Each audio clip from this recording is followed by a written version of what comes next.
ओम नमो भगवते वासुदेवाय। जय श्री कृष्णा। राधे राधे मित्रों, आज हम जानेंगे अजय एकादशी व्रत की पारण विधि के बारे में। जैसा कि शास्त्रों में कहा गया है, व्रत केवल रखने से पूर्ण फल नहीं मिलता, बल्कि सही विधि से पारण करने पर ही व्रत सफल होता है।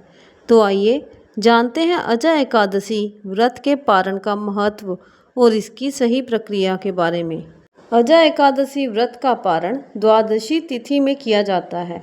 पारण का उचित समय सूर्योदय के बाद और मध्याह्न से पहले का होता है।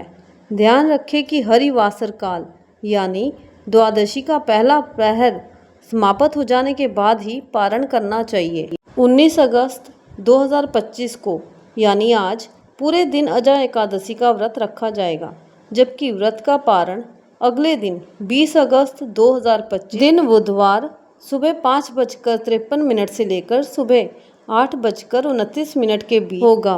पारण से पहले की तैयारी। सबसे पहले प्रातः काल स्नान करके भगवान विष्णु का पूजन करें। श्री हरि को तुलसी दल, फल, पुष्प अर्पित करें और धूप दीप जलाएं।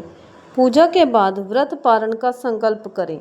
ध्यान रहे, द्वादशी के दिन तुलसी दल नहीं तोड़ा जाता, इसलिए पहले ही तुलसी दल तोड़ के रख लेना चाहिए।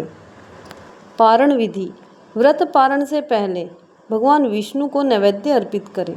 तुलसी दल, फल, मिश्री या पंचामृत भगवान को अर्पित करके स्वयं ग्रहण करें। व्रतधारी को पारण में अनाज का सेवन करना चाहिए, लेकिन पहले फलाहार या जल से पारण अवश्य करें। यदि संभव हो तो ब्राह्मण अथवा किसी ज़रूरतमंद को भोजन कराकर दान दक्षिणा देकर ही पारण करें। हो सके तो घर बुलाकर ब्राह्मण को भोजन कराएं। अगर इस तरह संभव ना हो सके तो मंदिर में ही सूखा अनाज या यथा योग्य आप मंदिर में दान पुण्य अवश्य करें। पारण का महत्व। शास्त्रों में कहा गया है कि यदि व्रत का पारण नहीं किया जाए तो व्रत अधूरा रह जाता है। पारण करने से ही व्रत पूर्ण फलदायी होता है और पाप नाश होकर पुण्य की प्राप्ति हो। द्वादशी तिथि के दिन की शुरुआत भगवान विष्णु और माँ लक्ष्मी के ध्यान से करें। स्नान करने के बाद सूर्य देव को अर्घ्य अवश्य दें।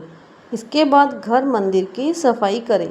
मंदिर में गंगा जल का छिड़काव कर शुद्ध करें। इसके बाद देसी घी का दीपक जलाएं और प्रभु की आरती करें। मंत्रों का जाप और विष्णु चालीसा का पाठ करें। आखिरी में सात्विक भोजन का भोग लगाएं और लोगों में प्रसाद का वितरण कर में ग्रहण करें। इस दिन दान अवश्य करें। अजय एकादशी का व्रत करने से राजा हरिश्चंद्र जैसे पुण्य की प्राप्ति होती है और जीवन से संकट दूर हो जाते हैं। लेकिन ये तभी संपूर्ण होता है जब व्रत का पारण विधि विधान से किया जाए। इसलिए आप सभी से निवेदन है कि व्रत का पारण सही समय और श्रद्धा से अवश्य करें। जय श्री हरि।